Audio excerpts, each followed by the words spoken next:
Every human being is a walking, speaking temple of God. We can build temples with concrete and stone, but this is a living temple. And then what is consciousness? We're going to go right into it. Come on, I have a guru from the Himalayas in my studio. What am I going to ask? I'm not a guru from the... There must be some meaning to life. Yes. And let's start the journey to Let's explore start the that. journey. Let's explore.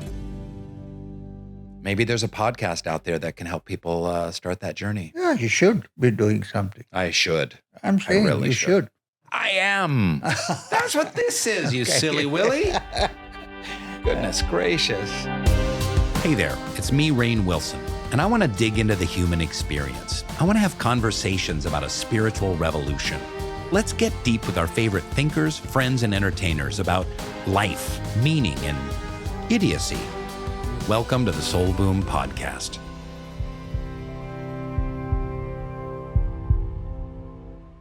I'll call you sir, but I know you... No, just call me M, please. Just M. M. Okay. M, capital M. M sounds like a code name from James Bond. Do you ever see a James Bond movie? I know. Yeah. Long ago, yes. But then here M means something else. When my master, Maheshwarnath Babaji, who was from the Nath Panth, we call it the Nath Sampradaya. When he initiated me, he called me Madhukarnath, which is a Sanskrit name. Mm-hmm. And the first letter of Madhukarnath is M. Mm-hmm. The first letter of the name I was born with was M. Mm-hmm. Mumtaz. Ali, yes. Mm-hmm. Plus M is the first letter of the word Manushya in Sanskrit, which means a human being. Oh, wow. Or in Hindi, Manav, human being. Yeah. So I love it. So, but then some people they added a Shri to it, which means Mr. Yeah, Okay. Actually. Mr. M. Little more respectful, Mr. Right. Shri M. Sir so it M. became Shri M. But Yeah. I like it if people call me M. It's nice. M could be like James Bond's spiritual teacher. He's got Q and... in the end, I think M turned out to be a lady. Yes, that's true. That's true. There is an actual M. What is consciousness? We're going to go right into it. Consciousness is something which nobody till date has been able to define. But I can say this, that consciousness is not confined to the brain.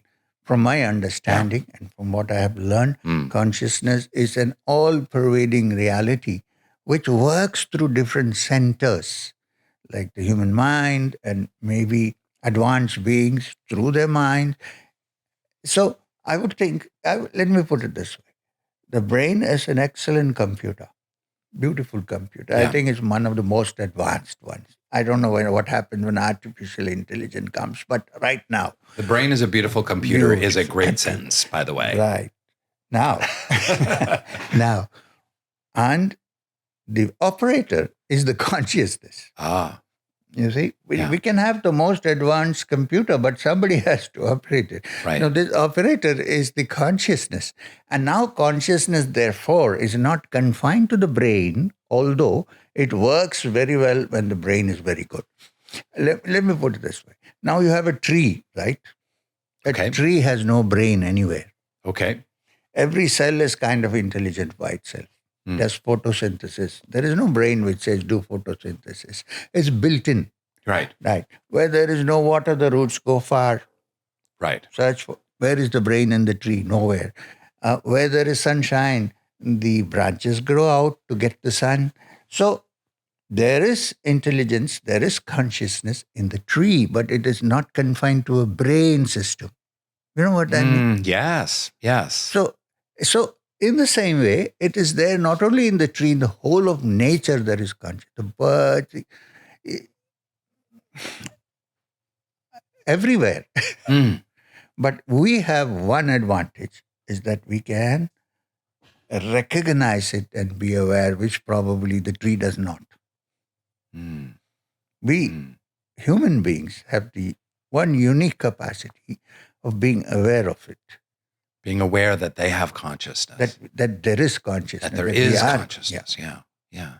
And do we become aware of that through thought or through meditation? Through meditation, first the mind has to be stilled. Okay. When the mind is still, then something else takes over, which you cannot call actually brain thought. Mm. People call it intuition, presence. Essence. Yeah. Right.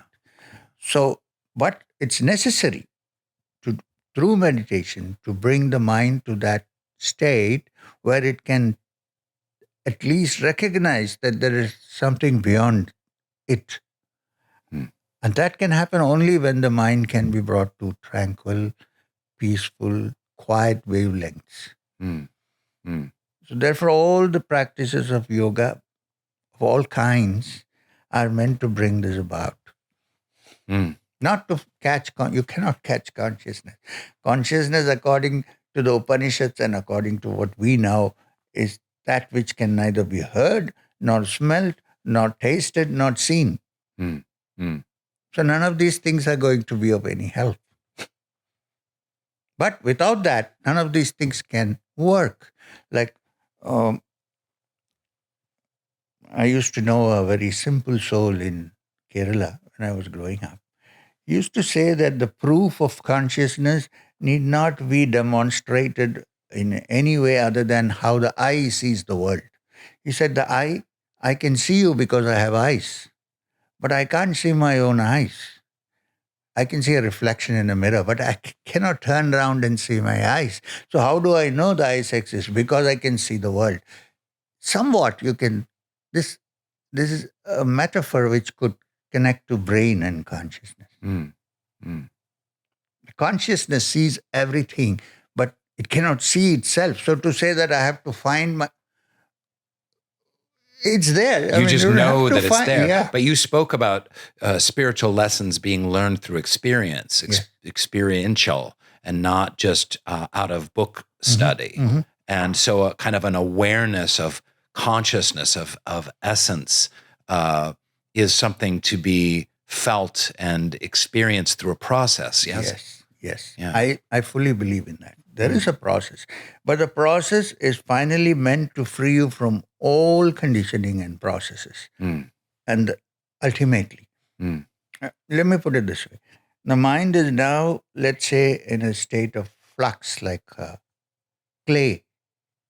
Suppose you have clay, the potter's clay. Yeah. So it has no shape, no nothing. But then you want to make it into a certain image. So you put it into a mold, press it in. This is the discipline and the meditation process. Then you put two halves together of the mold and the image is ready. Now, if you need to see the image, wouldn't one want to break the mold? Otherwise, it's still inside. You can't see it. Okay. Right. Yes. Yeah. So the whole process of the molding is the meditation, the training and everything. And finally, you break off the mold and you don't know what to say. Okay. I know that it's interesting that if you go back to the Judeo-Christian traditions, there is a story of how Moses went up the mountain and he saw a light behind the bush. Okay. The burning bush, someone call it. They call it. Okay. Yeah, something. He saw a light like a fire. And then he goes there up the hill. And there is a voice that says, take off your shoes for you're entering holy ground. Okay, so he takes off his shoes. And then he enters. And then he asks finally, who are you?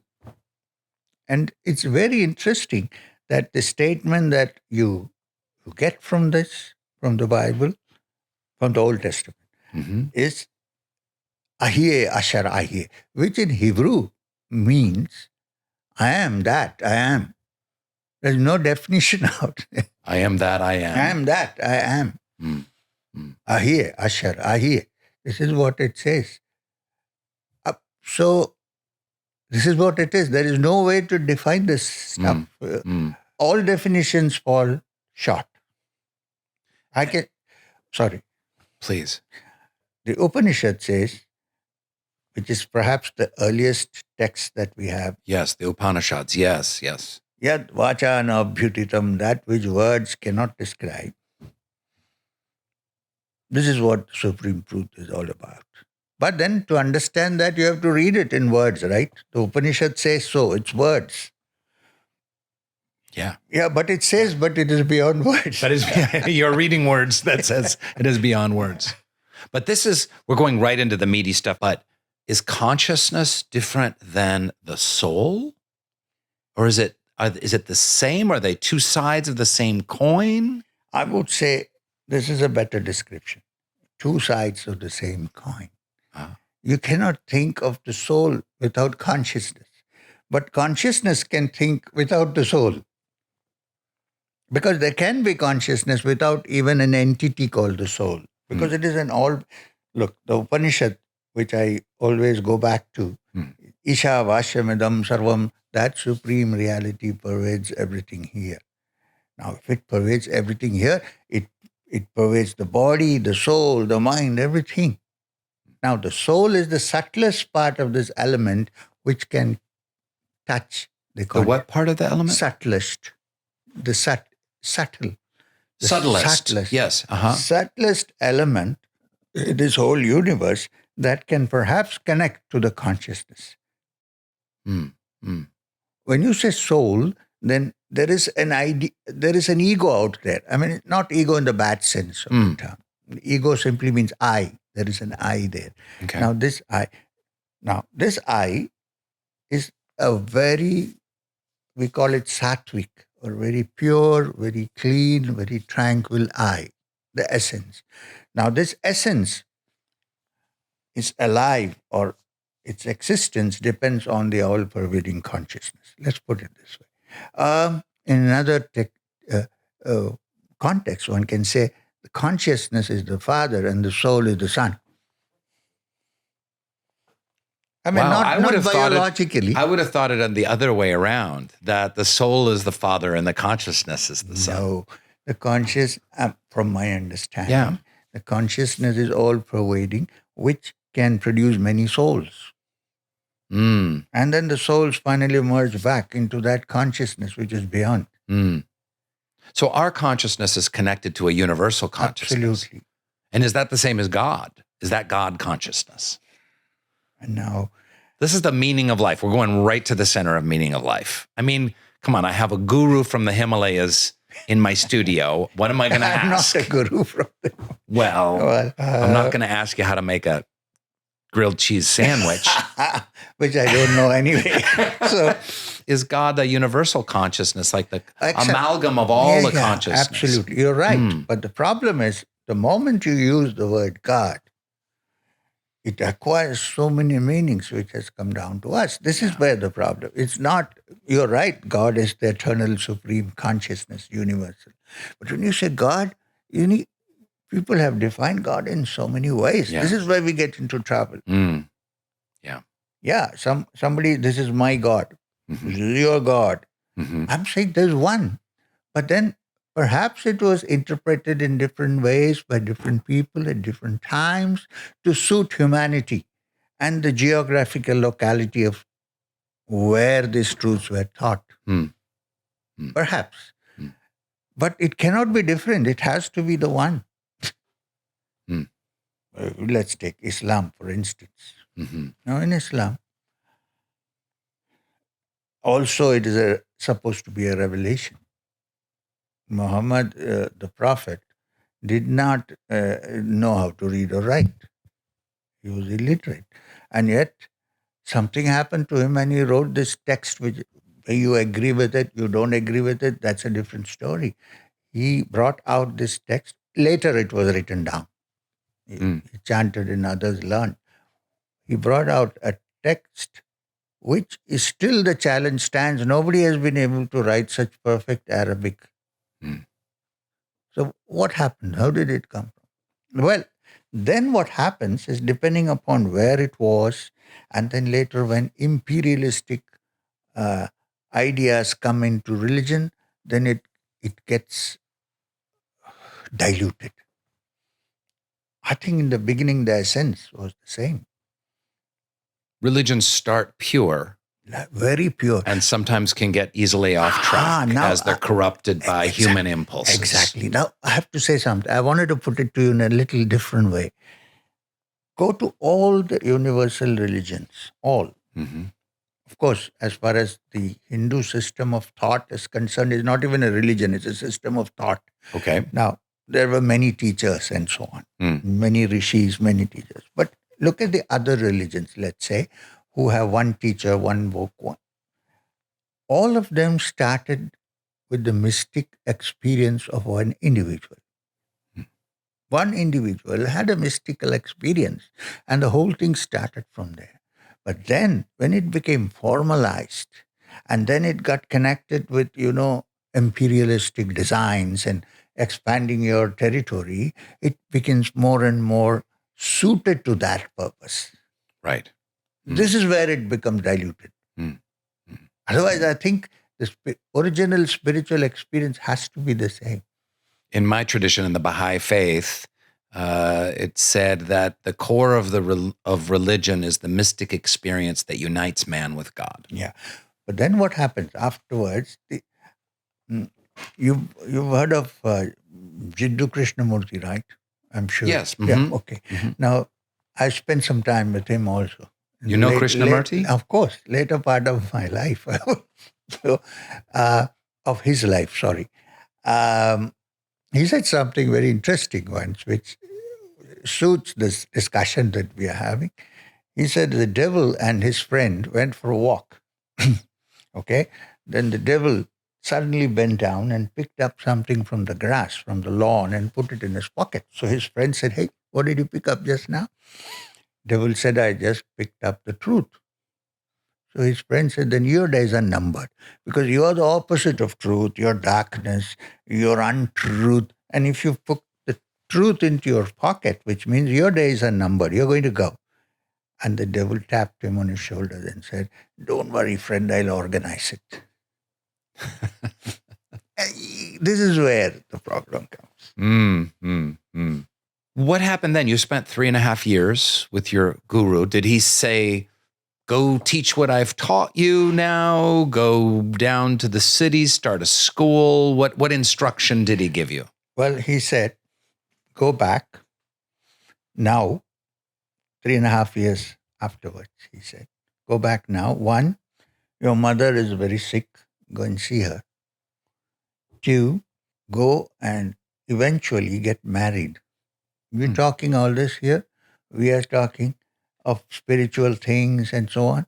But normal human being who lives a family life, who works for his living, cannot understand what's happening to us yogis sitting in the Himalayas. Go down, which means be like them, get married, have a family, work for a living, right?" So he was not a believer in staying up in the caves or in a monastery. Well, he said, "You don't have to do that." Okay. He said, "I want you to go out and teach, not now." He said, "I will give you a green signal. You're not ready to teach. So go back. After a while, if you find somebody good, get married, someone who can, live with a person like you. And then you work for a living. Don't use religion for a living. Work for it." Oh, wow. Yeah. What did you do for a job? Well, I was a journalist. I did some construction with my dad. He was a construction man, a contractor. And how did you find a wife? Well, that is interesting. I found her in the Rishi Valley School, which is a Krishnamurti Foundation school. Okay. And she was teaching English literature. She's a Brahmin girl. She's from the Saraswat Brahmin group from the south. And her family was okay with her marrying a Muslim kid who'd spent some time in a cave? That was a big story. Her parents were not very happy. Her father was okay with it. He was in the army. He was a colonel in the Indian army. So, he was, but the mother and they were not so happy. So her uncle used to be also a medical doctor who retired from the army and stayed in the Shivananda ashram. So they said, in Rishikesh, they said that we have to ask the eldest person in the family, and if he approves, we can do it. Otherwise, it's not possible. I thought they were trying to, kind of keep it out. So I had to write to Swami Chidananda, who was the head saying that this doctor who is in charge of your hospital might come and say this, that is an unfortunate thing has happened. My niece. So when the person he is referring to is me. So you can do what you want. So when he went and complained to him, Swami Chidananda told him, "You're very lucky to have this boy in your." So it was settled. They wanted a Hindu marriage, so we got it done. My parents didn't attend. They didn't, because you had a Hindu marriage. Yeah, we had a Hindu marriage going around the fire. Yeah, and so on. So they didn't attend, but they were okay afterwards. My parents thought that it was only I got married that my wife influenced me to become normal. I mean, earn a living, make a house, look up. You're right. I was never like that. I was just earning money and spending it and being like free. Wandering around, a free spirit, a spiritual seeker. So they thought she's the one. But your wife was like, it's not get true. A job, Em. Come on. Not true, really, but they thought so. They thought so. Okay, great. But this is fascinating that as a spiritual teacher, you are not in some ashram separated from the world. You had a wife and children and a family, and you were in the world and of the world and learning about the world. Because it's easier to be spiritual sitting in a tree. True. Not easy. That's also difficult. But, in the present circumstances, we need to go out and tell people that you can live in this world, and at the same time you can look into the inquiry of spiritual matters. You don't have to run away. Where will you run away anyway? Yeah. Summertime, sunshine and soul boom, the perfect combination to feel your best. And that is why I am using Green Chef, the #1 meal kit for clean eating. They've got fresh organic produce, responsibly sourced proteins, and now new heat and eat meals ready in just 3 minutes. I mean, that's less time than it takes for me to realize that my glasses have been on my head this whole time. With over 80 weekly recipes, Mediterranean, gluten-free, plant-based, protein-packed, you can eat like a six-pack king. I had their Mediterranean chicken last week, and it left me feeling fulfilled, slim, and in shape. I love eating Green Chef, and you will too. Make this summer your healthiest yet with Green Chef. Head to greenchef.com/50soulboom. and use code 50soulboom to get 50% off your first month, then 20% off for 2 months with free shipping. That's code 50soulboom at greenchef.com/50soulboom. Yummy. Hey, I wanted to give a quick shout out to our spiritual partners at the Fetzer Institute. They have just launched a brand new shiny website over at fetzer.org. That's FETZER.org, and it's full of spiritual tools for modern struggles, which is exactly what we're trying to cultivate here at Soul Boom. Fetzer believes that most of humanity's problems are spiritual at the root, and they're helping people plant some deeply soulful solutions. So I urge you to go poke around their new website, check out fetzer.org. Thank you, Fetzer Institute, for helping sponsor the show and all of the truly amazing work that you do over there. Fetzer.org, that's FETZER.org. Well, this is what Soul Boom is all about, is how can we live our lives? There's people listening, watching that are working at a Starbucks or at an insurance company, or they're school teachers and they're interested in a spiritual journey and a spiritual quest. And what do we do? So what advice would you give to people out there that are, working in a Starbucks or a Walmart or a school or a construction company somewhere and are seeking to bring spiritual insight and a journey into a very difficult life where they have to pay rent and raise a family and deal with crazy family members and with our current political environment? Yes. What would you say to these folks? I would say that these are the people who need you. If you have some spiritual experience and if you have lived in this world and worked also, then these are the people who need you. And don't go and preach to them something that they cannot digest. Go at it quietly. Like, give them first the principles of life, like your honest, hard work, okay? Try and stick to the truth as much as you can. Try to be kind to others. It starts that way. Hmm. And then they begin to reflect and figure out that there must be something in us which is beyond all this. But you can't suddenly go there and tell them, look, you have to be spiritual. You leave everything. This world is not yours. Somebody is waiting for. It doesn't work that way. Hmm. Even if you know it, you're not going to say that because that's not the way. So I meet people. I'm not, look, when I come here, I have a shirt, pants. I was just there in Prayagraj for the Kumbh Mela. Jeff had come to visit me. Ask him, I was like a Swami. But here, you can't wear that and I don't want to. You don't dress like a Swami when you're driving around Southern California? No. Okay. Because if I go to Starbucks and somebody opens a conversation, if I was wearing nobody will open a conversation but me. Mm-hmm. I sit down, we talk, and then they say, oh, so what do you do? And then it begins. What would you say to someone in Starbucks who says, what do you do? Tell me about yourself. I say, like all of you, I work for a living, but I have a spiritual quest which is deeper than that. Well, I would almost maybe quote, lay treasures in your heart where thieves do not break in and steal, but they would think I'm a Bible preacher or somebody. Right. I know in many of your teachings, you talk about how spirituality is inseparable from service. Yes. And service to others. I love that. And this is so close to the Soul Boom ethos. Mm-hmm. And one of the things I wrote about in my book was this idea of a twofold moral purpose, mm-hmm. which is, on one hand, we are transforming ourselves. We're seeking to become wiser, deeper, kinder, more compassionate. And it's more of an internal journey. Yeah. And on the other hand, we are also seeking to make the world a better place and be of service to others, to reduce the suffering of others. And it's a yin and a yang. It's always one feeds the other. You do one so that you can do the other better, and you do the other so that it feeds the one. How does this come to life in your work? I totally agree with you. Oh, wonderful. 100%. There is no way out. You cannot say that I am a spiritual person and don't do service to others. It's not possible. See, look, if I see inside me a light,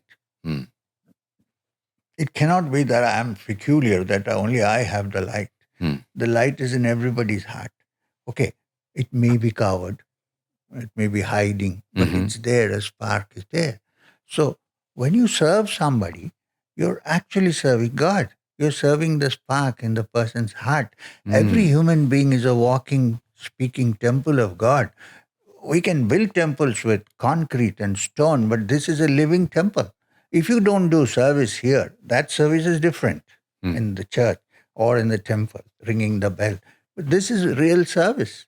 I think this kind of service, on one hand, helps the others who are getting served. And to you, it's actually a spiritual journey. It deepens your spiritual journey. So I think they have to go hand in hand. I don't agree with people who say we are very spiritual, we don't want to do anything to anybody.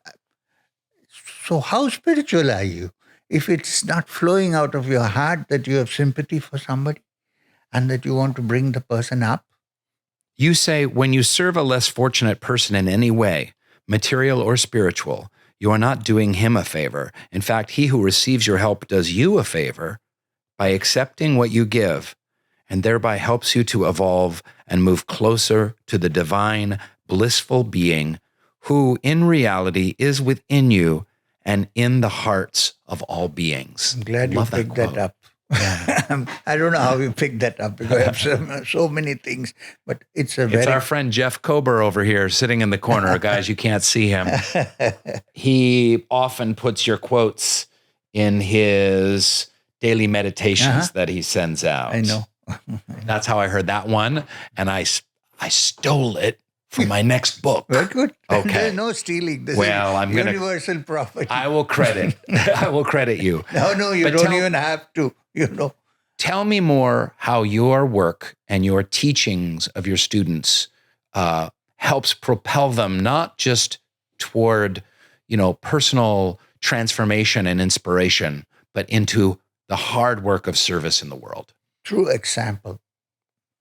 Wherever we function, we do some things which are useful to humanity. In India, we do a lot of work because we have free schools for the poor kids who cannot afford to pay fees. We have a full-fledged free hospital, which does a lot of work, including accident and trauma, care.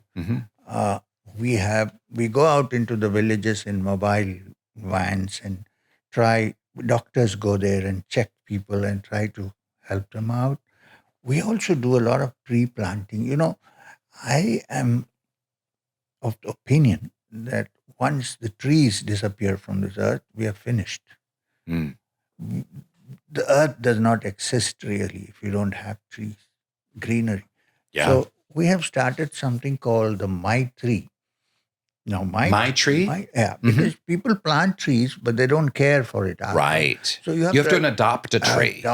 Yeah. So this is my tree. So I take care of it. Now, also in Sanskrit, my tree means friendship. Oh. My tree. So we worked on that and made something, and thousands and thousands of trees have been planted. We are also taking care of cleaning the rivers. Water body development, and many things. If you just go into our website and check on this. satsang-foundation.org. People can find more information. You don't know your website. You need a business card. I know. I don't have a business card. That's another thing. I also go and talk to churches, to temples, to all kinds of places. I've been to the Christian seminary in Kerala, which is a very important church. The Syrian church is one of the most ancient churches. Wow. Even before Europe became Christian, St. Thomas is supposed to have gone to Kerala. They have an old Orthodox Syrian church there. So I go to the seminaries and I talk to those people and I tell them, you don't have to learn anything. You have everything with you. Why don't you look carefully into this? So what do you tell them again? Can you repeat that? You don't have to look here and there. I'm not saying that you should teach Hinduism or no, that's fine. You look at your own texts in your books deeply in and figure out what is being said there, and you have found what is outside. What's your view on Jesus? I think he was an extraordinary person, an extraordinary being. I won't say biologically son of God or anything of that kind. I can't say that. Metaphorically son of God? Metaphorically, yes. I think here was an individual who was a typical wandering yogi, moving from place to place, not a place to stay. You know the famous quote, the foxes have dens and the snakes have holes. Son of man knows not where to lay his head. In the Gita, Bhagavad Gita, such a yogi is called Aniketa, one who has no home. Not so when people say homeless, I'm a little upset because homeless is not such a bad thing from one point of view, So I think he was, and if you look at the Sermon on the Mount only, forget about other things. Any, Luke, Mark, anybody. You find Matthew, John, the essence of what one would call a spiritual being and spiritual life is beautifully expressed. And in fact, it appears more akin to Hindu and Buddhist teachings than anything else. I'm not saying that he learned, please. There is this thing, everything came from one place. No, I don't believe in that. It must have come. But there's a universal message at the heart of the Hindu teachings, the Buddhist teachings, and the Christian teachings. How would you summarize that? I don't know how to summarize this. Love. Service. Care, love, service, and to seek peace in the depths of your being, of your heart. Blessed are the peacemakers, for they shall be called the children of God. Nobody said, blessed are the Christians, that they should be called the children of God. Peacemakers. So the moment you cease to be a peacemaker, you're no more a Christian from that point of view, from Jesus' point. There are a few Christians here in the United States that are not quite peacemakers. I know that. We are very aware of that. Yeah. In India, we have all kinds of religions in India. There are Muslims, there are Christians, there are Hindus, the majority. And they're always fighting with each other and, the whole thing. Not always, because the majority religion, which is the Hindu system, is very adaptable. It adapts everything. Mm. But even then, there are times when each side becomes more militant than the other. Mm. So I decided that let me walk from Kanyakumari through the length of India till Kashmir, which is in the north. And why Kanyakumari? Because that is the end of land's end for India. The two oceans meet. And Kashmir is the northernmost state we have in India. So I said, many great people have walked. I said, even a small person like me can walk. Why not? So, like St. Francis of Assisi, you know that. He walked. Swami Vivekananda walked. Shankaracharya walked. And a little bit here and there, Gandhiji also walked. He didn't do a long thing, but he did. So I said, it's time that somebody does this. And I'm ideal for that. My passport is still with a Muslim name. And I teach Hindu scriptures and meditation. So I thought this would be and who better to unite? I also went to the Loyola College, and I have studied a lot of Christianity from the Jesuits. So I said, why not? So I just said to a group of people that I'm going to do the walk. Whether you want to come or you don't want to come, it's up to you. I'm walking. Very soon, people gathered and said, we are with you, we are with you. And help came from everywhere, and so we started the walk. So was it a purpose to unite the Muslims and Hindus? Not just Muslims and Hindus, to unite humanity as in India at that moment. Of course, because there was that also, that here is a guy walking, this is his name. But then by then everybody knew me as M. So people were curious, who is this M? Who's he? Who is he? So we walked the length and breadth. I don't know how much I could contribute to this, but I can say I learned a lot. We learned a lot of things because people, something, basically people are peace-loving. People want to have peace. They want to live together as long as politics doesn't come into the picture. This is what I learned. Yes. It's politics that brings about these problems. All politics from the minorities, politics from the majority. Is it possible to bring spiritual thought and teachings and principles into politics? I try my best, but unfortunately, it's not so easy. I try. It's not easy, but is it possible? I think it's possible. As far as the Indian situation is, I'm in close touch with many other people coming from across the political parties. But it's because politics by itself is something to do with power and at all costs, it's not so easy. But if there is a little bit of spirituality in a politician, he or she will be much better than the other. I don't want to use names, but I think so. It took us 1 year and 3 months to finish the walk. We were basically on the road. How many kilometers? I think it's 7,500 kilometers. Okay, wow. And by the time then we reached Kashmir. How many people were walking with you at a time? When we started, there were about 200-300 people walking.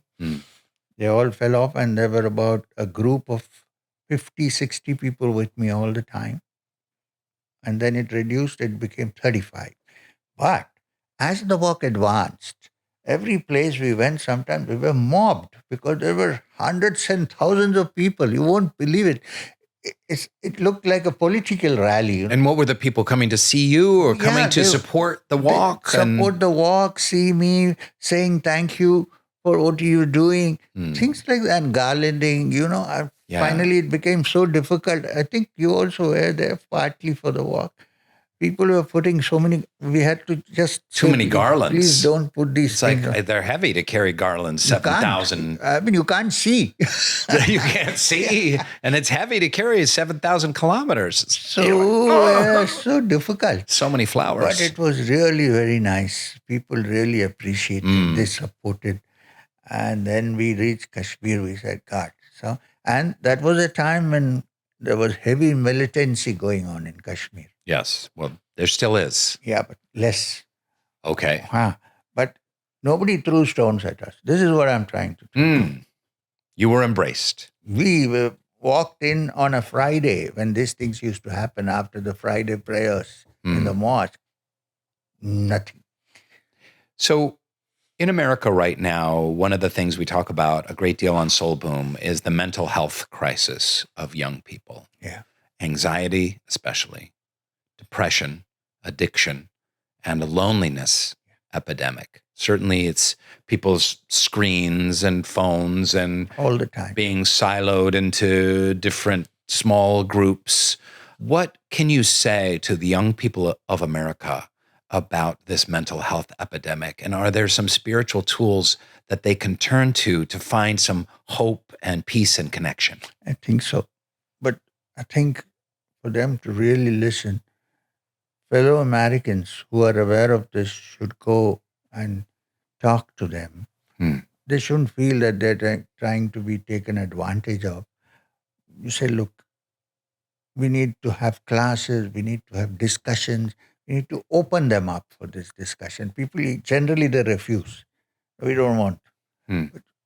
But then if a fellow American who sits with them, who knows what life is in the United States, how things happen, if they can spend some hours, if somebody is ready to spend some hours, go to schools, go to colleges, have meetings with these guys and say, can we first figure out what is the problem? Don't tell them this is the problem. Do you have any inkling of what might be the problem from your perspective? I think You've just spent a month in Texas. Yeah. I think the problem is that there is no spiritual content. Spiritual content? Content. They're not taught anything in the schools, colleges, nothing. Well, curriculum, spiritual curriculum. Yeah. Some may be going to church on Sundays, Yes. but it's confined to just a Sunday. You know? So how do you think spiritual content or curriculum or teachings can help young people with this mental? How? So they begin to reflect and say, we are wasting our time. Everybody makes some money and then it's gone and you're born and you're dead. I mean, there must be some meaning to life. All I'm saying is just plant the seeds that they sit up and think there may be an alternate way of living. Perhaps. If that starts, then we can build on it. Till that starts, it's very difficult. Planting a seed of there must be some meaning to life. Yes. And let's start the journey to explore Let's start the that. journey. Let's explore. Maybe there's a podcast out there that can help people start that journey. Yeah, you should be doing something. I should. I'm saying really you should. It has to come from... I am. That's what this is, you silly Willy. Goodness gracious. No, what I mean is that it has to come from somebody here in the United States, not from anywhere. Right. Okay. Wonderful. And there is hope. They're young people. They're very nice people. Yeah. It's not that, but they're not being guided. They're going this way, that way. They don't know what to do. I heard a wonderful statistic going back to service. This has to do with positive psychology, that people who volunteer once a week to be of service to others have a 16% uptick in happiness and well-being. Nice. And that's equivalent to someone doubling their income. Good idea. So, but we talk a lot about increasing income. If you look on TikTok and YouTube and podcasts and newspapers and media, but we don't talk about being of service every week and how that can create just as much happiness and well-being inside. And you don't have to work as hard. Yeah. And may I say something? Please. That this, when you increase your money, why do you increase it? For happiness?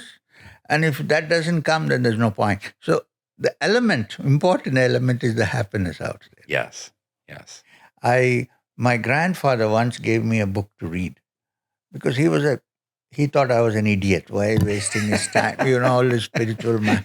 So he said, look, you're still young. You can change your life. And the book was Think and Grow Rich by Napoleon Hill. Okay, Napoleon Hill, Think and Grow Rich. Yes. Right. So that's like How to Win Friends and Influence People by Dale Carnegie. So and then finally, I read another book by Napoleon Hill, which he wrote in the last years of his life, saying that the greatest richness is happiness. If you don't get that, there's no point. So you were on the right path all along. My grandfather thought I was an idiot, but I think I was. How can one find joy? Joy is something that is inside you. Hmm. You need to just go in and look at yourself in your pure state, which means when your mind is tranquil, calm, when there is no disturbance in your mind, there's no opposing battles going on inside. There's a joy that wells up in you, which is so beautiful, and you don't have to buy it anywhere. It's your own. In fact, it's interesting. So it's tapping into something that's already there, Exactly. Not looking outside of yourself. No. In fact, it's interesting that the ultimate reality in Vedantic terms is called Satchidananda. Right. Now, being, consciousness, bliss. Yes, bliss. And where is it? Within you. Bliss is in you. Yeah. Whatever bliss and happiness you get in the outside world is just a small part of this being tapped. Do you ever feel bliss? Always. Always. But I feel sad when sometimes difficult to share it with others. But that's how it is. I wanted to bring one of your most devoted and favorite students and a dear friend of mine to the table. I know he had a couple of questions he wanted to ask on the record officially. Sure. And I want to bring over Jeff Kober, my dear friend who has a beautiful daily meditation that he releases and hosts a little show on our channel called Day Shift. Let's bring Jeff up. Always a pleasure to see you. So do you have some questions for your teacher to share with us? The questions that I get, I would love to hear your answers to. With all of the suffering in the world, how do we make sense of that in terms of consciousness is one thing, the divine exists. There's so much suffering, and people are making sense of that suffering by getting smaller and acting from fear and from separation. How do we make sense of the suffering and, without ignoring it, find our way forward at this time? I think ignoring is the worst thing that one can do. Yeah. The only way you can do is to accept it and to recognize it and see what we can do in our own small way to mitigate the sufferings of humanity. Plus, the understanding that ultimate solution lies in finding your essence. But you can't say that prematurely to somebody who's suffering. When somebody is suffering, you can't go and say, look, find out the truth, it is in you, and things like that. So the first thing I think is that we should begin to feel the pain of the suffering of others. And then from there, the action then becomes, it comes out in the proper way. We can't even plan it properly. If I feel really the suffering of women, then how to interact with them and how to try to pull them out of that. The brain has its own way of working it out. It may not be even what we thought. It may be completely different. In some way, when somebody is suffering, at least for a short while or a few days, we should be with them and learn what the suffering means. Because we won't be able to feel it as we live our lives. It's when we go there that you really feel the suffering. You're asking a lot of people. You're asking people to lean into the misery of others, to study it, learn from it, and allow it to affect you. Yeah. And there's a natural human impulse, I know I have a lot of family members who are like this, that to not look at suffering. No. They don't want to approach it and get to know it. That is not the solution. This is what I'm trying to say. But that opens up, and I think a lot of people, one person may be able to affect 1,000 people. Because as I see it, because of my understanding, I say there is only one mind, right? The mind is working through different centers, right? So if there is one mind, if I feel the pain of others, the compassion from me will pass on to that person, and the whole thing begins to get a new life. It's not always the suffering that happens because of lack of wealth. Not always. Many a time you have everything you want, but deep down you're dying, you're suffering. Absolutely. Right? So Welcome to Hollywood, baby. I don't know that. So for that, we need to go with them, sympathize with them, stay with them. There's no way to change it with any reformation from outside. This is what I'm trying to say. Tell me if I'm hearing you, that there's only one mind, one consciousness, and what I do in consciousness matters absolutely to the whole of consciousness. Absolutely. So let's put it this way. If you need a logic, I mean, I have a fear of something, right? You have a fear of something, right? You may not be afraid of what I'm afraid of, but fear is a common factor. Right? Why? Because there's only one mind. Yeah. Now, you may hate something. I may not like something. The object that you hate may be different from what I hate, but hate, common factor. So if you look at it, many of these emotions are common factors. Why? Because they are part of the same mind.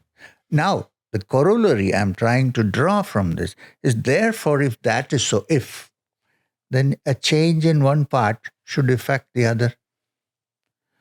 Yeah. If there is only one mind, sir, then if I change here, it should affect the other. The more people cultivate thoughts of peace and a sense of peace, that peace can spread like a virus. Yes, because the opposite happened when people spread hatred. We know that. Yes. Yeah. You could see that. One person. So one of the problems that I see happening is because so many people are in such fear today, they're finding a position to own, to find stability in some positionality of, I'm for this, which means I'm against what you're for. Yes. How do we allow for other people to have their positionality and not judge them for it, and also not fall into our own positionality against theirs? Yes. Yes. This is the essence of the teachings that we have in the ancient India, for instance. I may say this in Sanskrit, but that's because the language at that point was Sanskrit, not because it is, you know what I mean. Yes. It's meant for the whole world. Ekam sat vipra bahuda vedanti. This is from the Rig Veda, maybe 2,000 years old, perhaps more. It says, there is only one truth, but the wise may call it by different names. The teachers, may call it by different names. So, to understand that even if there is one truth, you can look at it in different ways, and therefore don't say this is the only right view of the truth, because it is infinite. It must have infinite ways of looking at it. So, to make ourselves understand first about this, so that you don't say that I am always right. Young people come to me before they get married, because they go to the swamis and sannyasins who are unmarried. What opinion can they give about how to do? So they come to me because I'm a married man. So, sir, what do you suggest? That we are going to get together, getting married. We are in love with each other. Any suggestions? I tell them, start your life saying that I may be wrong. I may not always be right. Right? So this applies to everything on this earth. The problem is because I think I'm right and I'm the only one who is right, which is not true. The other guy has his own opinion. He may be right too in some way. Yeah. So if that process begins to happen slowly, then we don't make our thought process is so, what do you call that? Crystallized and so hard that you can't break and move out of it. So I think that is the kind of thing that needs to be cultivated. Now, that reminds me of a question that came up when I was listening to you. I loved when you said that we take clay and put it into a mold, put the halves together, but then we have to break the mold in order to see what shape we've created. Right. How does that I love that metaphor. What is the mold that we must break? The idea that only one mold, that I'm always right. So stay teachable, stay open, always be asking what next. Always. Nobody is absolute. We are all limited in some way, although our source is unlimited. We all here know the power of meditation and the necessity of listening within and finding that place of quiet. How do you recommend people pray? There's the loneliness epidemic, I think, can be at least approached by the idea that there's something listening, there's something watching, there's something that cares, there's something going on here that wants my highest good. Do you recommend or suggest or offer ways of speaking to or asking for help from something greater than this small self? And what does that look like and how does that work? Well, it's like this. First of all, we need to accept, at least on faith for the time being, that there is because for ages, all great people have been saying, all people who have had experience, that there is an energy, there is a power, there is a goodness in this world. It's beyond the world and also in the world. So this is the thing you pray to. It is this entity that you're praying to. And it so happens that a spark of that entity is in all of us. Mm-hmm. So direct your prayers here, because that you don't know, we don't know. But here we know. So direct your prayer here and make it very simple. Like, I want this, please help me. No. If you are the all-knowing Supreme Being, you know what I need. Please grant me what I need. This is the humblest prayer that one can make. Plus, very often, what we need in our evolution is perhaps not what we want. Right. One needs to make a little distinction between. And there's also in the Katha Upanishad, the talk of prayas and shreyas. Yes. That which is pleasant is not necessarily good, and that which is good is not necessarily pleasant. That's a beautiful discussion in the Katha Upanishad. When the Lord of Death is talking to this young boy and he says to him, look, I must tell you this. In this world, there are two things. One that is pleasant and one that is good. It is not always necessary that what is good is pleasant. And what is pleasant is good. Which is leaning into the suffering of others, feeling the way it feels to be in a body and to have to step into the unknown again and again and again on a daily basis. That's not necessarily pleasant. I know. It's not pleasant, but then any great thing to be achieved is not always pleasant. Yeah. What is anxiety, and how can you counter anxiety? Now, physiologically, what does anxiety do? If you look at carefully, physiologically, anxiety makes you nervous. Anxiety makes your breath go up and down very fast. You don't know what's going to happen. You're in a panic. The ultimate essence of this is panic, right? Now, I say that if this is happening, and yogis have discovered that whenever you're anxious, your breath is working in a particular way, in particular rhythm. If you can control that rhythm and bring it to the perfect rhythm which is recommended by yoga, you can actually counter anxiety. You may not be able to take care of the root that caused the anxiety. But in the human being, It's a tool to address the anxiety. Address the anxiety. And if you have addressed the anxiety, then only will you be able to discover its roots. You cannot as long as you're anxious. Right. If you're stuck in the anxiety, You you can't You have the foresight No. to get to the bottom of it. Exactly. I think so. Is there a simple breath technique you can show us now? Very simple. It's from our tradition also. We call it the hum-saw technique. Say that again. Hum-saw. Hum-saw? Hum-saw. Okay. S-A-U, saw. Okay. H-U-M, hum. Okay. It's very simple. It can be done at any situation, not when you're driving, of course. But you can sit down somewhere for a few minutes, close your eyes, and it's like Vipassana. Watch your breath. Look, we don't give any attention to our breath. And the breath is the most important thing in our lives.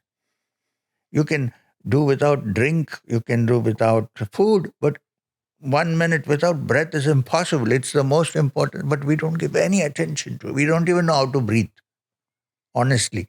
So what I'm saying, suggesting in this technique is watch your breath. Give attention to something which you have forgotten about. Say how important this breath is to me. When it stops, I'm dead. So give complete attention. Give holy attention to it. Holy attention. Holy attention, yeah. Yeah, breath.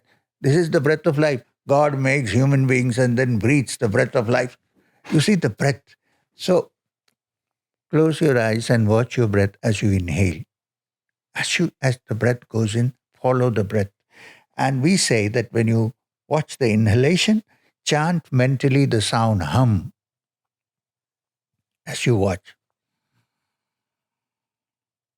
Hum. Don't hold.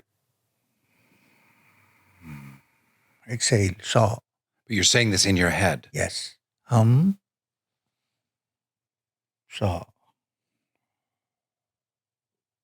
And there is one school which follows breathing. When you exhale, you do it through your mouth. So you actually make the sound of saw. Hum. You do this for 5 minutes and you'll see the anxiety levels are down. I already feel less anxious. Right? Yeah. Just do 30 seconds. 5 minutes. Just do it for 5 minutes. Just don't think why you're doing it. Just hum, saw. But I love bringing a holy attention to your breath. Right. Too. That's all you need to do. Oh, I love that. Here is a soul boom spiritual tool for modern living, hum saw, breathing to address your anxiety. And it belongs to no denomination, no church, no temple. Everyone is welcome. Breath is common to all.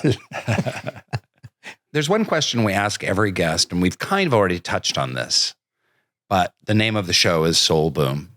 Look at our new microphones. So Isn't that nice? boom, yeah. But soul is such a tricky word. How would you define soul? I would say soul is the true essence of our being, which is therefore common to all human beings. The true essence of our being is my soul. You know, we even have an expression that somebody is a soulless chap. Soulless. Soulless. Yeah. I mean, there's no essence. They're disconnected from their essence. Totally. Yeah. Well, and boom sounds to me like what do you call that? The first bang that created the world. Big Bang. Big Bang. That's it. That's it. The boom. Well, Sri M., sir, thank you so much for coming to the Soul Boom Studios. Thank you, sir. Thank you for sharing your wisdom and insight. It was a beautiful conversation. Thank you. I'm thankful to you. Thank you very much. And Jeff, for introducing me to you. And bringing us together. And Thank you, bringing Jeff. us together. Thank you. All right. Good evening. The Soul Boom Podcast. Subscribe now on YouTube, Spotify, Apple Podcasts, and wherever else you get your stupid podcasts.